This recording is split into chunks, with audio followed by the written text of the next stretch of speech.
Welcome to my channel study with Shweta. कैसे हैं आप सब? आई होप आप सब बहुत अच्छे होंगे और आपकी स्टडी भी अच्छे से चल रही होगी। इस वीडियो में हम लोग DSSB SST TGT का PYQ सॉल्व करने जा रहे हैं। ये जो क्वेश्चन पेपर है ये 2021 का है, शिफ्ट 1 फीमेल का। तो चलिए फ्रेंड्स स्टार्ट करते हैं। तो फर्स्ट क्वेश्चन है, 1820 से 1913 के बीच किन देशों ने यूरोप से अनाज आयात किया जिससे कृषि कीमतों में गिरावट आई? इसका जो आंसर है फ्रेंड्स वो है ऑप्शन नंबर बी, संयुक्त राज्य अमेरिका और कनाडा। इसका आंसर है संयुक्त राज्य अमेरिका और कनाडा। चलिए इसके डिस्क्रिप्शन के बारे में बात करते हैं फ्रेंड्स। इसके डिस्क्रिप्शन है, 1820 से 1913 के बीच में अमेरिका और कनाडा ने यूरोप से अनाज आयात किया जिससे कृषि कीमतों में गिरावट आई। 19वीं शताब्दी में ब्रिटेन में कृषि कीमतों में गिरावट आई थी। इसी के कारण अमेरिकी राज्यों ने यूरोप से अनाज आयात करना प्रारंभ कर दिया था। नेक्स्ट क्वेश्चन पे मूव करते हैं। नेक्स्ट क्वेश्चन है, सन 1787 में लुई सोल्वे ने अपने कुलीन सदस्यों को किस शहर में निर्वासित कर दिया था? इसका जो आंसर है फ्रेंड्स, इसका आंसर है ऑप्शन नंबर बी, ट्रॉयस। इसका आंसर है ऑप्शन नंबर बी, ट्रॉयस। इसका डिस्क्रिप्शन देखते हैं फ्रेंड्स। इसमें क्या है कि सन 1787 में लुई 16 ने अपने कुलीन सदस्यों को ट्रॉयस शहर में निर्वासित कर दिया था। फ्रेंड्स मैं आपको बता दूं, ट्रॉयस शहर जो है वो सीन नदी के किनारे पर स्थित है। और ये जो घटना है, जैसा कि आप सब जानते हैं कि फ्रांसीसी क्रांति जो है वो 1789 में हुई थी, 1789 में। तो उससे 2 साल पहले की घटना है। इस तरीके से आप डेट्स को याद रख सकते हैं। इसमें नेक्स्ट दिया हुआ है कि 5 मई 1789 को एस्टेट जनरल की मीटिंग बुलाई गई थी। एस्टेट जनरल की मीटिंग, फ्रांस में एक रूल था कि जब भी कुछ नए कर आरोपित करने होते थे तो एस्टेट जनरल की मीटिंग बुलानी पड़ती थी और वो वहाँ का सम्राट बुलाता था। तो फ्रांसीसी क्रांति। नेक्स्ट क्वेश्चन पे मूव करते हैं। नेक्स्ट क्वेश्चन है, किस अधिनियम ने ब्रिटिश सरकार को बिना किसी मुकदमे के किसी भी व्यक्ति को कैद करने की शक्ति दी थी? तो इसका जो आंसर है वो है ऑप्शन नंबर ए, रॉलेट एक्ट। रॉलेट एक्ट के बारे में बात करें तो ब्रिटिश सरकार ने सन 1919 में सर सिडनी रॉलेट की अध्यक्षता में एक अधिनियम पारित किया था जिसे रॉलेट एक्ट के नाम से भी जानते हैं। इस विधेयक के तहत प्रांतीय सरकार को बिना किसी वारंट के तलाशी, गिरफ्तारी तथा बंदी प्रत्यक्षीकरण के अधिकार को रद्द करने की शक्ति दे दी थी। और भारत में इसे काला कानून कह के इसका घोर विरोध किया गया था। और फ्रेंड्स इसी कानून को बिना अपील, बिना वकील, बिना दलील वाला कानून भी कहते हैं। नेक्स्ट क्वेश्चन है, क्वेश्चन नंबर 4, इतिहास के माध्यम से समाज के वैज्ञानिक विश्लेषण पर दुनिया को कैसे बदला जाए, इस पर अपने विचारों को किसने निर्धारित किया? तो इसका जो आंसर है फ्रेंड्स वो है option number B, Karl Marx. इसका आंसर है option number B, Karl marks.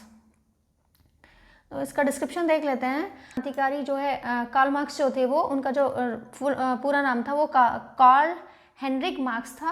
ये क्रांतिकारी समाजवादी इतिहासकार और अर्थशास्त्री थे। इन्होंने वैज्ञानिक समाजवाद का सिद्धांत दिया था। कार्ल मार्क्स इतिहास के माध्यम से समाज के वैज्ञानिक विश्लेषण की वकालत करते थे और इसी के आधार पर वे अपने विचारों का निर्माण भी करते थे। नेक्स्ट क्वेश्चन है फ्रेंड्स, भूदान आंदोलन के संबंध में निम्न में से कौन से कथन सत्य हैं? तो ऑप्शन नंबर 1 है, आंदोलन सरकार से स्वतंत्र था। सेकेंड, आंदोलन को कांग्रेस सरकार का समर्थन प्राप्त था। और थर्ड है, इसका नेतृत्व जयप्रकाश नारायण ने किया था। तो फ्रेंड्स इसमें जो है केवल और केवल ऑप्शन नंबर 1 एंड 2 ये 2 ठीक हैं। लास्ट वाला जो क्वेश्चन है वो, लास्ट वाला जो स्टेटमेंट है वो रॉन्ग है। इस तरह इसका आंसर जो है फ्रेंड्स वो हो जाएगा ऑप्शन नंबर डी।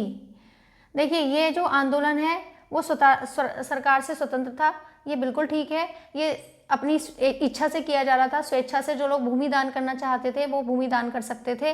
और इसका जो उद्देश्य था वो ये था कि जिनके पास बहुत ज़्यादा बड़ी मतलब बहुत बड़े बड़े भूमि जमींदार लोग थे, बहुत ज़्यादा भूमि थी, जिनके पास ज़्यादा ज़मीनें थी, वो अपनी भूमि का कुछ हिस्सा अगर अपनी इच्छा से चाहें तो वो गरीब लोगों को दान कर सकते थे। इसीलिए इसके नाम से ही जैसे क्या है, भूदान। लेकिन ये स्वेच्छा से था, सरकार का इसमें कोई इंटरप्शन नहीं था कि जो लोग बड़े भूमि के टुकड़े जिनके पास हैं, बहुत बड़ी बड़ी भूमियां हैं, उसमें से एक छोटा सा टुकड़ा वो किसी गरीब इंसान को देना चाहे तो वो दान कर सकते थे। दूसरा, कांग्रेस पार्टी का इसको पूरा समर्थन था। और तीसरा जो है, इसका जो नेतृत्व था वो जयप्रकाश नारायण ने नहीं, विनोबा भावे जी ने कराया था। और इनके पोचमपल्ली नामक जगह है, वहाँ से शुरू हुआ था। और इसको रक्तहीन क्रांति भी कहते हैं। और इस जो आंदोलन की शुरुआत थी वो 1951 में की गई थी और इसमें 40 लाख एकड़ जमीन जो है वो दान की गई थी। चलिए इसका डिस्क्रिप्शन अच्छे से पढ़ लेते हैं। इसमें दिया हुआ है, भूदान आंदोलन संत विनोबा भावे द्वारा 1951 में प्रारंभ किया गया था। स्वैच्छिक भूमि सुधार आंदोलन था। इसमें भूमि सुधार में वही था कि किसी के पास तो बहुत ज़्यादा ज़मीन है और किसी के पास अपने मतलब 2 वक्त की रोटी के लिए वो कुछ कमा पाए उतना भी ज़मीन का टुकड़ा नहीं था। और जो हमारा पुराना जो भारतीय समाज था वो कृषि प्रधान था, तो कृषि के लिए जब ज़मीन ही नहीं है तो उन्हें हमेशा दूसरों पे डिपेंड रहना पड़ता था। तो वो अगर अपनी इच्छा से चाहें तो उसका छोटा सा टुकड़ा किसी को मतलब जितना भी आप चाहें उतना आप दे सकते थे, दान कर सकते थे, लेकिन ये मतलब बाध्यकारी नहीं था, स्वैच्छिक था। और इसको जो है कांग्रेस पार्टी का पूरा समर्थन था। विनोबा भावे ने आगे चलकर इस आंदोलन को गांधीवादी विचारों, रचनात्मक कार्यों और ट्रस्टीशिप सिद्धांत को शामिल किया था। ठीक है, और जैसा कि मैंने आपको बताया तेलंगाना के पंचम पॉलिसीज की शुरुआत की गई थी। नेक्स्ट क्वेश्चन पे मूव करते हैं फ्रेंड्स। नेक्स्ट क्वेश्चन है फ्रेंड्स, फ्रांसीसी क्रांति के संदर्भ में घटना वर्ष का निम्नलिखित में से कौन सा युग्म सही है? फर्स्ट ऑप्शन है, मनुष्य एवं नागरिक अधिकारों की घोषणा 1789 में की गई। चर्च एवं पादरियों का सुधार, जो पादरियों में जो सुधार था वो 1787 में किया गया। और बास्तील के पतन की पहली वर्षगांठ जो है वो 1788 में मनाई गई। तो इसका जो आंसर है फ्रेंड्स, क्योंकि फर्स्ट तो सही है, क्योंकि जब फ्रांसीसी क्रांति हुई थी तभी जो है वो मैन एंड सिटीजन राइट्स के नाम से एक घोषणा पत्र उन्होंने निकाला था, वो तो सेम ही ईयर में हुआ था। तो 1789 में ही फ्रांसीसी क्रांति हुई थी और 1789 में मनुष्य एवं नागरिक के सुधारों की घोषणा की थी। सेकेंड जो है फ्रेंड्स वो चर्च और पादरियों में जो सुधार था वो 1719 में हुआ था। और बास्तील का पतन, बास्तील जैसे कि जब आप क्लास 9 का हिस्ट्री का चैप्टर नंबर 1 पढ़ेंगे तो उसमें आपको दिया हुआ है कि सबसे पहले जो चैप्टर की शुरुआत होती है वो 14 जुलाई 1789 1789 में जो है वो बास्तील के पतन की वहाँ पे बात आती है कि जब से शुरू हुई थी, बास्तील का पतन किया गया था 14 जुलाई को, तो वहीं से क्रांति की शुरुआत भी मानी जाती है। तो इसमें क्या हुआ था कि जब ये 14 जुलाई 1789 को हुई थी तो इसकी पहली वर्षगांठ 1788 में तो नहीं होगी, 1790 में होनी चाहिए, क्योंकि एक साल बाद ही तो हैप्पी बर्थडे मनाएंगे ना।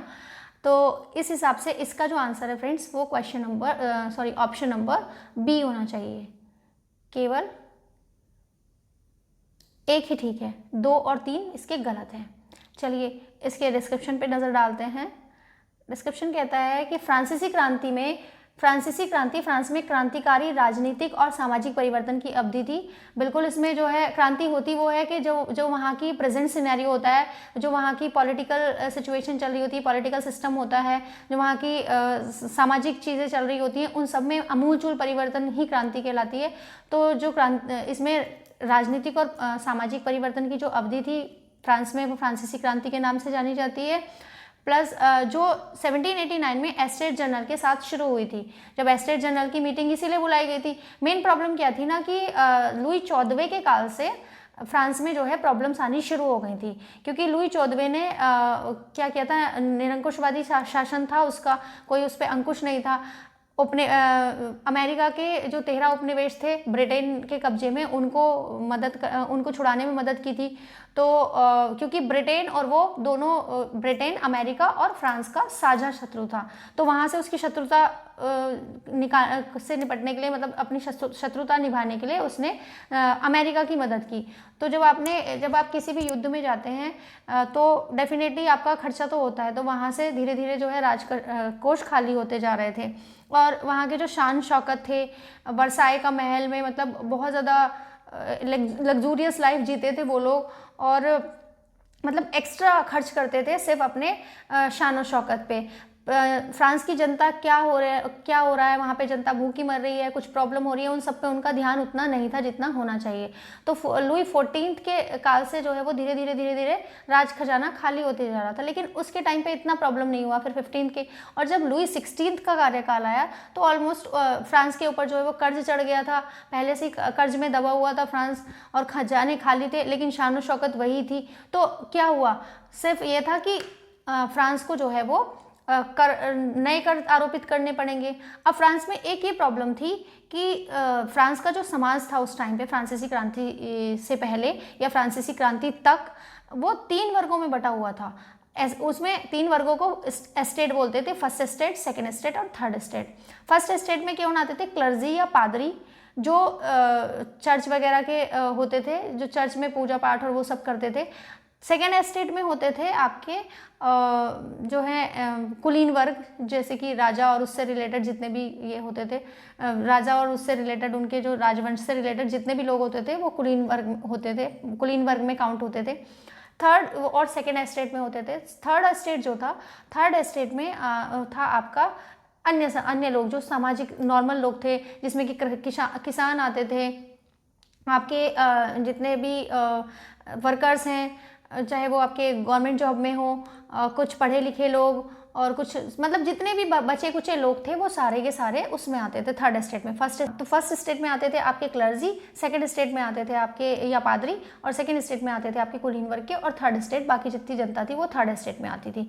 तो वहाँ पे क्या था ना, फर्स्ट स्टेट और सेकेंड स्टेट वालों को एक जन्मना अधिकार था, यानी कि बर्थ, जैसे ही उनका बर्थ हो जाता है उसी टाइम उनको वो राइट मिल जाता था कि वो कर से मुक्त थे, उन्हें किसी भी तरीके का कोई कर नहीं देना होता था। तो और कर का सारा बोझ कौन वहन करता था? थर्ड एस्टेट वाली जनता, जिसमें कि कुछ तो बहुत ही ज़्यादा गरीब थे, कुछ थोड़े ठीक ठाक थे, मध्यम वर्ग के परिवार थे, कुछ पेशेवर लोग थे, वकील थे, इस तरीके के लोग थे। लेकिन इन लोगों से तो सब गरीब ही थे अगर देखा जाए तो। और जितनी भी ऐशो आराम था, जो शानो शौकत थी, जो भी उस लग्जूरियस लाइफ जी रहे थे, वो ये ऊपर वाले 2 लोग जी रहे थे, यानी कि फर्स्ट एस्टेट के और सेकेंड एस्टेट के लोग। और कर का वहन कौन कर रहा है? कर कौन दे रहा है? थर्ड एस्टेट के लोग। अच्छा, जो आम जनता थी उसको राज्य को तो कर देना ही देना होता था, प्लस जो क्लर्जीज लोग होते थे ये भी धार्मिक कर के रूप में, मैंने पहले वीडियो भी डाली हुई है, ये भी धार्मिक कर के रूप में एक टाइथ नाम से एक कर था जो वसूलते थे, जो कि कृषि उपज जो भी, क्योंकि उस टाइम पे कृषि होती थी, तो कृषि उपज का जो 10वां हिस्सा है यानी कि 1/10 है वो टाइथ के रूप में देना होता था। तो जब टाइथ देना है, टेले जो है वो राज्य को देने जाने वाला कर था, नमक पे, हर चीज़ पे, गैबल, अलग अलग करों के बारे में मैंने एक शॉर्ट वीडियो बनाई है, अगर आप चाहें तो, इंटरेस्टेड हो तो आप वो देख सकते हैं, मेरे चैनल पर पड़ी हुई है। तो इस तरीके से वहाँ पे जनता को मतलब बहुत ज़्यादा दबाया जा रहा था करों के बीच में, कि जनता खुद का काम करे, खुद के खर्च उठाए या फिर कर उठाए। और फिर जब इनका खजाना खाली होता जा रहा था, इनके ऊपर जो है वो ब्याज पे ब्याज चढ़े जा रहा था, इनके जो चीज़ें हैं मतलब ख़राब होती जा रही थी, तो उसमें क्या हुआ, इन्होंने अपने सोचा कि चलो अब कैसे जनता, मतलब राजा की तो कमाई क्या होती है, सरकार की कमाई क्या होती है, टैक्स होती है। तो उन्होंने कहा कि ठीक है टैक्स बढ़ाते हैं। अब उन्होंने एस्टेट जनरल की मीटिंग बुला ली। लेकिन एस्टेट जनरल की मीटिंग जब हुई तो उस टाइम तक कुछ मध्यवर्गीय ऐसे लोग थे, बुद्धिजीवी जो हो गए, मतलब जो कुछ पढ़े लिखे लोग हो गए, उनके विचार दूर दूर तक फैलने लगे, जैसे रूसो है, मॉन्टेस्क्यू है और जॉन लॉक है। इन लोगों ने जो है वो समाज को जागृत करने का काम किया। तो ये कहते थे कि ये जन्मना अधिकार, जन्मना विशेषाधिकार किसी को कैसे प्राप्त हो सकता है? संसार में, दुनिया में तो सब लोग सेम ही आ रहे हैं, अगर वो कुछ अच्छा करें तो उन्हें डेफिनेटली कुछ विशेष अधिकार मिलने चाहिए, और जो नहीं अच्छा करे उसे अच्छा नहीं मिलना चाहिए। पर ये तो यह है कि वो अच्छा करे या बुरा करे, इंसान के कर्म से कोई मतलब नहीं है। अगर वो कुलीन वर्ग में पैदा हो गया है तो यानी उसे विशेषाधिकार मिलना ही मिलना है, चाहे उसके कर्म कैसे भी हों। तो यहाँ जब धीरे धीरे लोग पढ़ते हैं, लिखते हैं और चीज़ें मतलब समझनी शुरू होती हैं, तो फिर उन्होंने इन सब चीज़ों को, अपने विचारों को फैलाया, जनता जागरूक हुई धीरे धीरे। तो थर्ड एस्टेट के लोग में, और एक और चीज़ थी, जब स्टेट की मीटिंग बुलाई जाती थी, एस्टेट जनरल की मीटिंग बुलाई जाती थी, तो उसमें क्या होता था कि फर्स्ट एस्टेट के 300 लोग, सेकेंड एस्टेट के 300 लोग और थर्ड एस्टेट के 600 लोग जो है वो अपने प्रतिनिधि के रूप में जाते थे। अब होता क्या था कि जो लोग हैं वो ये 300 लोग और ये 300 लोगों का एक एक वोट होता था, और ये जो 600 लोग हैं इनका भी जो वोट है वो मतलब ये 600 लोग का वोट भी 300 ही होना है। तो अब विशेषाधिकार में ये दोनों लोग, क्योंकि इन दोनों को तो लग्जूरियस लाइफ भी मिल रही है, क्लर्जीज को और जो है आपके कुलीन वर्ग को, इन दोनों को तो मिल रही है लग्जूरियस लाइफ, तो ये अपने आप ही जो भी इनको पारित करना होता था बहुमत से पारित हो जाता था, क्योंकि थर्ड स्टेट के खुद ही 300 वोट हैं, टोटल 900 में से अगर आप 600 वोट ले जाओगे तो वो तो वैसे ही पास हो जाना है, उसमें कुछ 2-4 ऊपर नीचे हो जाते हैं। तो इस बार जब जनता जागरूक हुई तो जनता ने बोला कि हमें एक नागरिक एक वोट का अधिकार चाहिए, यानी कि 600 लोग हैं तो 600 का ही हमें वोट चाहिए। तो राजा क्योंकि निरंकुश शासन था, बहुत टाइम से वो यही चीज़ें अपने वंश से सीखते चला आ रहा था कि राजा किसी की मानता नहीं था, तो उसने उस चीज़ को मानने से मना कर दिया। लेकिन जनता ने भी इस मीटिंग को जो है वो बर्खास्त कर दिया। उसने कहा हम नहीं आपकी सुनेंगे, और वो सब लोग वहाँ से मीटिंग छोड़ के चले गए। और पास ही में वहीं पे एक टेनिस कोर्ट था। 20 जून को उन्होंने वहाँ पे जाके शपथ ली और अपने आप को नेशनल असेंबली घोषित कर दिया। उन्होंने कहा कि हम भी अब ये जो है कर ज़बरदस्ती अपने ऊपर नहीं थोपेंगे और अपना नया संविधान बनाएंगे। इस तरीके से हुआ था। ये बहुत बड़ा टॉपिक खैर निकल गया, लेकिन बहुत इंपॉर्टेंट है ये। और फिर उसके बाद क्या है, स्टेट जनरल के साथ हुई थी और नवंबर 1799 में फ्रांसीसी वाणिज्य दूतावास के गठन के साथ समाप्त हुई। फ्रांसीसी क्रांति कब समाप्त हुई थी? नवंबर 1799 में, जब फ्रांसीसी वाणिज्य दूतावास के गठन के साथ। 1789 में फ्रांस की राष्ट्रीय संविधान सभा द्वारा निर्धारित मनुष्य एवं नागरिक के अधिकारों की घोषणा फ्रांसीसी क्रांति के उत्पन्न एक मानवाधिकार दस्तावेज है। मतलब जैसे हमारे सभी को मिलते हैं ना, अपने जो राइट्स हैं वो मिल जाते हैं, जैसे हमारा जन्म होता है वैसे ही राइट्स मिल जाते हैं। तो जब जनता को इतना दबा कुचला जा रहा था ना, तो उस टाइम पे जब जो नेशनल असेंबली बनी थर्ड स्टेट के लोगों ने, और उसमें कुछ सेकेंड और फर्स्ट स्टेट के कुछ लोग थे जो सच में दिल से मतलब बेशक वो उस वर्ग में पैदा हुए, लेकिन वो दिल के अच्छे थे। उन्हें लगता था कि हाँ वाकई में इन लोगों के साथ गलत हो रहा है, तो कुछ लोग उनमें भी इन लोगों की साइड भी थे। तो उसमें बताया गया कि कुछ जो है अधिकार मिलेंगे इंसानों को, जब अगर कहीं की भी जनता है उसने जन्म लिया है, तो ऐसा नहीं है कि एक कुछ विशेष लोगों को तो विशेष अधिकार दे दो और कुछ को बिल्कुल कुछ अधिकार ही ना हो, कुछ उनको मतलब ऐसा लगे कि हम पैदा ही क्यों हुए हैं। तो इस तरीके से जब नेशनल असेंबली बनी तो उन्होंने मनुष्य एवं नागरिक अधिकारों की घोषणा की थी। ये आपका जो है स्टेटमेंट नंबर 1 जो है, इसलिए ये ठीक हुआ है। नेक्स्ट है फ्रांसीसी क्रांति के दौरान पादरियों का नागरिक संविधान 12 जुलाई 1790 को फ्रांस में रोमन कैथोलिक चर्च के राष्ट्रीय आधार पर पुनर्गठित करने का प्रयास था। और जो बास्तिल की जो पहली वर्षगांठ है, तो वहाँ पे जो दिया हुआ था सेकेंड स्टेटमेंट में, वहाँ पे सेकेंड स्टेटमेंट में दिया हुआ था 1787 सॉरी, और ये हुआ था 1790 में, 12 जुलाई 1790 को, इसलिए ये जो है वो रॉन्ग हो गया। थर्ड तो जैसा कि आपको पता ही है, आपने थोड़ी बहुत भी पढ़ाई की होगी तो उसमें आपने पढ़ा होगा 14 जुलाई 1789 को जो है बास्तिल की जेल पर गुस्साए लोगों ने जो है वो कर दिया। एक अफवाह फैल गई थी यहाँ पे कि राजा ने जो है अपने कुछ लोगों को, जनता को मारने के लिए आदेश दे दिया है, तो अब राजा के जो सैनिक हैं वो आएंगे और हमें मार देंगे। बस ये अफवाह ऐसे फैलती चलेगी और कुछ गुस्साए लोग जो है वो अपने साथ चीज़ें लेके आए, जैसे अपने घर के कुछ लाठी वगैरह इस तरीके का, और फिर उन्होंने जो है सरकारी भवनों पे कब्जा करना शुरू कर दिया। वहाँ से उन्होंने क्या किया, कुछ हथियार लिए। फिर उन्हें लगा कि बास्तिल का जो किला है, जो एक जेल की तरह उस टाइम पे यूज़ किया जाता था, वहाँ पे बहुत सारे जो है हमें हथियार मिलेंगे और हम वहाँ पे जाके मतलब उसको लूट के बहुत सारे हथियार हमें मिल जाएंगे, क्योंकि लड़ने के लिए अपनी स्वयं की रक्षा करने के लिए, यानी कि आत्मरक्षा के लिए उन्होंने वो कदम उठाया था। हालांकि अफवाह झूठी थी, लेकिन अफवाह तो अफवाह होती है, जब फैलती चली गई तो लोगों को ऐसा ही लगा और उन्होंने जाके 14 जुलाई 1789 को बास्तिल के किले पर उन्होंने हमला कर दिया और वहाँ जो कैदी थे उन्हें छुड़ा लिया। और हालांकि कैदियों की संख्या कुल 7 ही थी, और वहाँ पे इसको इतनी बुरी तरीके से ध्वस्त कर दिया था, बिल्कुल तोड़ फोड़ दिया था, पूरा ढहा दिया था, और इसके जो कुछ अवशेष थे वो उनकी बोली लगा दी गई थी। वहाँ पे जो लोग अगर इनको धरोहर के रूप में कुछ लेना चाहें तो वो ले सकते थे। इस तरीके से सारी चीज़ें हुई थी। तो चलिए नेक्स्ट क्वेश्चन पे मूव करते हैं। नेक्स्ट क्वेश्चन है, तुम मुझे खून दो मैं तुम्हें आज़ादी दूंगा, ये नारा किसने दिया था? बहुत ही इजी क्वेश्चन है फ्रेंड्स, बचपन से पढ़ते आ रहे हैं, Subhash Chandra Bose. Option number B.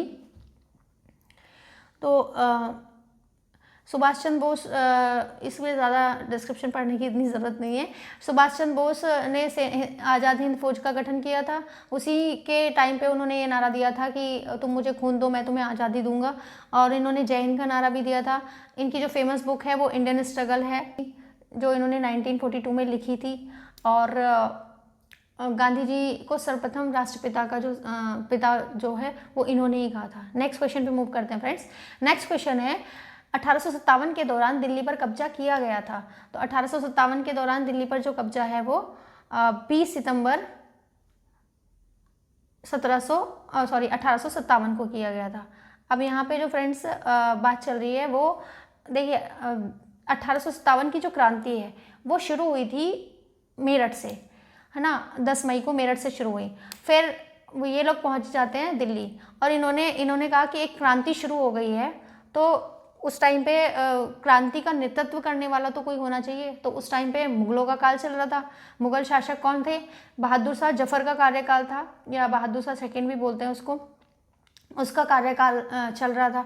तो उन्होंने लाल किले पे जाके हम धावा बोल दिया सबने, क्रांतिकारियों ने, और बोला कि हमें मतलब जफर को ये बोला कि आपको जो है 1857 की क्रांति का नेतृत्व करना है।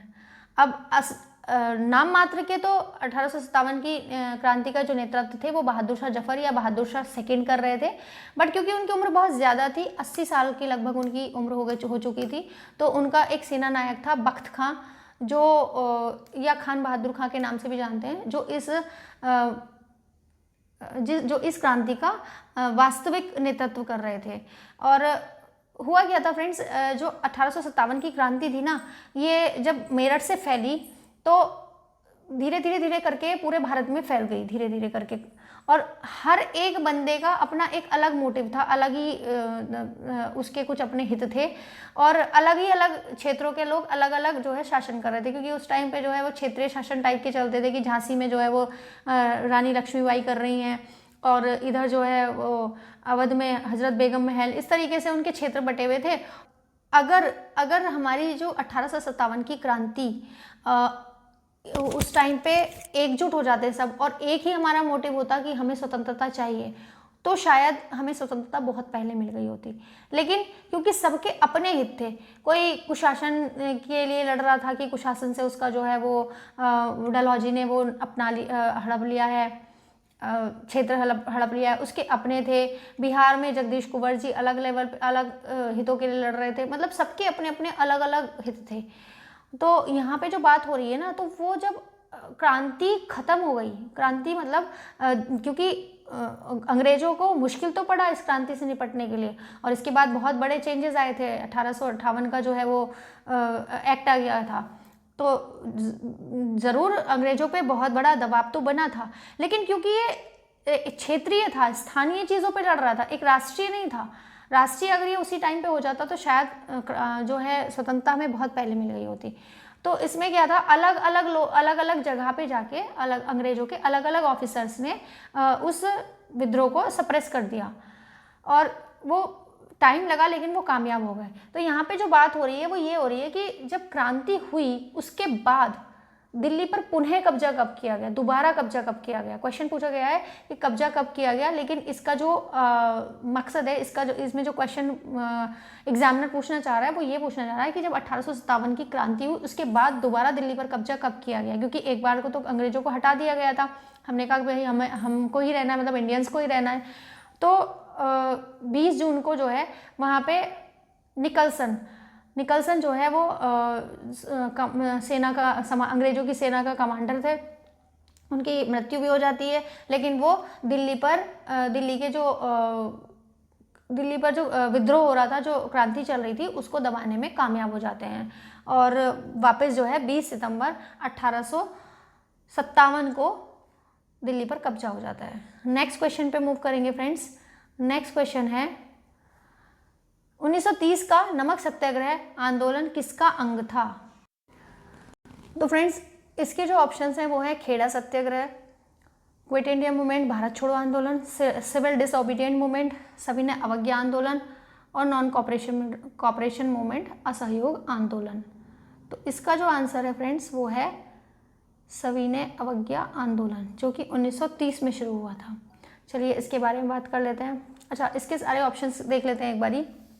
इसके ऑप्शंस में जो है जैसे खेड़ा सत्याग्रह जो है वो 1718 में हुआ था, जो कि हुआ था गुजरात के खेड़ा एक जगह है वहाँ पे हुआ था, और ये जो है वहाँ पे क्यों हुआ था, प्लेग की बीमारी फैल गई थी वहाँ पे, और साथ में फसल खराब हो गई थी किसानों की। लेकिन जो अंग्रेज़ थे वो किसी भी कीमत पर करों में कमी या करों में किसी तरीके की छूट करने को तैयार नहीं थे।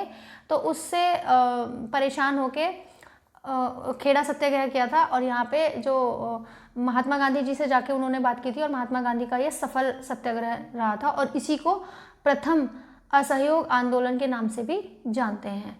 नेक्स्ट क्वेश्चन जो था फ्रेंड्स, नेक्स्ट ऑप्शन है भारत छोड़ो आंदोलन। ये 1942 में हुआ था, और सविनय अवज्ञा आंदोलन 1930 में हुआ था। इसमें जैसे कि आपको नाम से ही पता है, सविनय अवज्ञा आंदोलन, अवज्ञा मतलब ना मानना, आज्ञा ना मानना, यानी कि जो भी उनके रूल रेगुलेशन है उस टाइम पे, क्योंकि हमारे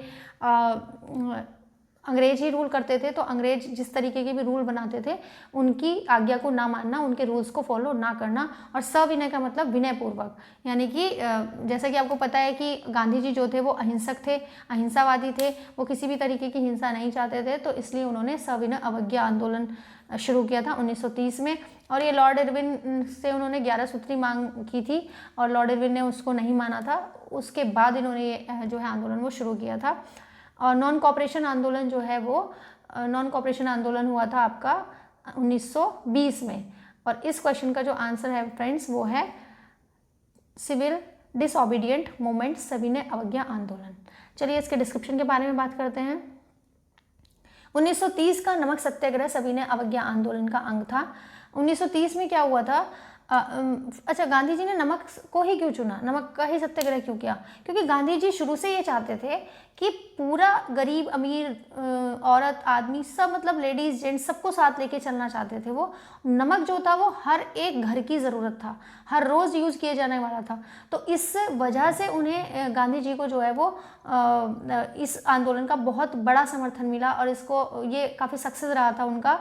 तो इन्होंने क्या किया था कि दांडी नामक जगह से 12 मार्च को अपनी यात्रा शुरू की थी, और 6 मार्च लगभग 24 दिन तक लगभग इन्होंने यात्रा की थी, पद यात्रा की थी, मतलब पैदल चले थे वो। 240 किलोमीटर यात्रा की थी उन्होंने, और फिर साबरमती के तट पर जाकर इन्होंने नमक बनाया था, एक मुट्ठी नमक बना के जो है वो कानून को तोड़ा था। तो इसमें एक बार पढ़ लेते हैं। दांडी मार्च 12 मार्च से 6 अप्रैल 1930 को नमक सत्याग्रह के नाम से जाना जाता है। गांधी जी के 11 सूत्री मांग ब्रिटिश सरकार द्वारा न मिलने के कारण गांधी जी ने 12 मार्च 1930 को साबरमती आश्रम से अपने 78 सहयोगियों के साथ, जब गांधी जी ने अपनी यात्रा शुरू की तो 78 अपने सहयोगी थे, उनके साथ गांधी जी ने अपनी यात्रा शुरू की थी। और फिर इस आंदोलन से, क्योंकि उन्होंने चुना था नमक को, नमक जो है वो हर घर की, हर गरीब अमीर की जो है वो ज़रूरत थी, तो सब लोगों को लगा कि ये आंदोलन हमारे लिए किया जा रहा है। इस आंदोलन से उन्हें बहुत अपनापन महसूस हुआ, और सभी ने इसके जो है सहयोग किया, और बहुत बड़े लेवल पे ये आंदोलन किया गया था। तो अच्छा, ये जैसे बोला है कि ब्रिटिश सरकार ने समर्थन नहीं मिला था, तो मैंने आपको बताया कि उस टाइम पे जो वो थे वो लॉर्ड इरविन थे, यहाँ के जो वायसराय थे वो लॉर्ड इरविन थे, जिस टाइम उन्होंने 11 सूत्री मांग मतलब इसमें कुछ 11 डिमांड्स थी गांधी जी की, जो वो मनवाना चाह रहे थे, उन्होंने लिख के दी थी। क्योंकि पहले क्या था ना, जब आप पढ़ेंगे हिस्ट्री को पढ़ेंगे तो उसमें 2 दल होते हैं, एक गरम दल एक नरम दल। तो नरम दल वाले क्या करते हैं, ये कांग्रेस जब बनती है हमारे उसमें, कांग्रेस बनने के बाद एक गरम दल होता है, एक नरम दल होता है। गरम दल वाले तो वही लाल बाल पाल एकदम तोड़ फोड़ कर देंगे, और नरम दल वाले वही प्रार्थना याचना करते रहते थे, लिखित में अपनी सारी चीज़ें देते रहते थे, ये होना चाहिए वो होना चाहिए अंग्रेजों के लिए। जो भी अपनी सिचुएशंस को देखते थे उससे रिलेटेड अपनी प्रॉब्लम को रखते थे कि अंग्रेज हमारी प्रॉब्लम को सुनेंगे समझेंगे और इस पर कुछ कार्रवाई करेंगे, कुछ हमारे लिए हमारे हितों के लिए कुछ नए कानून बनाएंगे। लेकिन क्योंकि अंग्रेजों की तो मंशा ही कुछ और थी, अंग्रेज जो है वो यहाँ से सारा धन लेना, मतलब वो अपने फ़ायदे के लिए करते थे। उन्हें इंडिया में क्या हो रहा है, इंडिया वाले भूखे मर रहे हैं, कुछ भी हो रहा है, उन्हें उससे कोई मतलब नहीं था, वो अपने फ़ायदे के लिए यहाँ आए थे। तो वो उनकी जो भी याचनाएं प्रार्थनाएं होती थी दरकिनार कर देते थे, खारिज कर देते थे। तो जब लॉर्ड इरविन ने गांधी जी की 11 सूत्री मांग नहीं मानी, तो फिर उसके बाद उन्होंने ये जो है नमक आंदोलन स्टार्ट किया। नेक्स्ट क्वेश्चन पे मूव करते हैं। नेक्स्ट है खुदाई खिदमतगार आंदोलन का नेतृत्वकर्ता कौन था? तो इसका जो आंसर है फ्रेंड्स वो है Khan Abdul Ghaffar Khan, option number A. इसमें क्या है कि खान अब्दुल गफ्फार खान जो है वो पाकिस्तान में पैदा हुए थे, पेशावर में 1890 में। और इन्होंने जिस टाइम पे सविनय अवज्ञा आंदोलन चल रहा था ना 1930 के टाइम पे, उसी टाइम पे इन्होंने पश्चिमोत्तर प्रांत में, यानी कि जो अब पाकिस्तान की तरफ चला गया, पश्चिमोत्तर जो प्रांत था वहाँ पे इन्होंने खुदाई खिदमतगार संगठन की मदद से लाल कुर्ती नामक करके एक आंदोलन चलाया था। और इनके अलग अलग नाम है फ्रेंड्स, ये पढ़ लेते हैं, एक मिनट। खुदाई खिदमतगार आंदोलन का नेतृत्वकर्ता खान अब्दुल गफ्फार खान थे। इनका जन्म पेशावर पाकिस्तान में 1890 ईस्वी को हुआ था। सविनय अवज्ञा आंदोलन के दौरान इन्हें पश्चिमोत्तर सीमा प्रांत में खुदाई खिदमतगार संगठन की सहायता से लाल कुर्ती आंदोलन चलाया था। इनके अनेक नाम थे, सरहदी गांधी, सीमांत गांधी, बादशाह खान, ये बहुत सारे उपनामों से इन्हें जाना जाता था। 1987 में इन्हें भारत रत्न भी प्राप्त हुआ और इन नेक्स्ट ईयर ही 1988 में इनकी जो है वो मृत्यु हो गई थी और ये भारत रत्न प्राप्त करने वाले पहले विदेशी नागरिक थे। तो फ्रेंड्स, आज की वीडियो में बस इतने ही क्वेश्चन रहने देते हैं। वीडियो काफ़ी लंबी हो गई है, बट हमने इसके अलावा बहुत सारे क्वेश्चंस डिटेल में किए हैं, बहुत सारी और इन्फॉर्मेशन इसमें मैंने आपको देने की कोशिश की है। तो वीडियो कैसा लगा आप कमेंट करके ज़रूर बताइएगा, और मेरे चैनल पर नए हैं तो प्लीज़ मेरे चैनल को सब्सक्राइब कीजिए। और आप किस और टॉपिक पे वीडियो चाहते हैं, मैं आगे आपको इसी तरीके से PYQs कराऊँ डिटेल में, या फिर मैं आपको थियोरेटिकल क्लास कराऊँ, प्लीज़ मुझे कमेंट में ज़रूर बताइएगा। मिलते हैं नए वीडियो में। Thank you so much for watching.